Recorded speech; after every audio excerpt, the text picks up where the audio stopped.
Hello friends, ये 7297 का board जो मैंने पहले वीडियो में भी दिखाया था, इसका साउंड टेस्ट आपको नहीं करके दिखाया था सिंगल बोर्ड का। तो आज हम इसका साउंड टेस्ट करके देखेंगे कि इसका साउंड क्वालिटी क्या आता है। और इस पर हम ये जो सोनी का है, सोनी का स्पीकर, 2 स्पीकर चलाएंगे इस पर। ये सोनी का 2 स्पीकर है। तो इसका वायर हमने ऑलरेडी कनेक्ट कर लिया है, ये आप देख सकते हैं। इसका वायर जो है हमने इस पे कनेक्ट कर दिया है और इस पे अब हम इसका पॉजिटिव लाइन भी 12 वोल्ट के लिए कनेक्ट कर दिया है और नेगेटिव को भी हम कनेक्ट कर लेते हैं।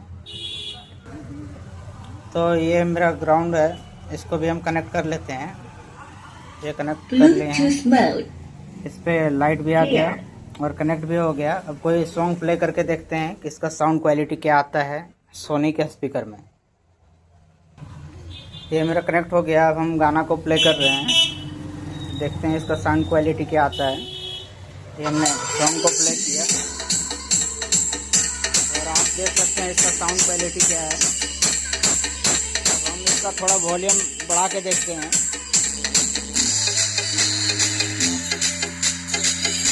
आप इसका साउंड क्वालिटी को हेडफोन में लगा के सुने और इसका क्वालिटी देखें।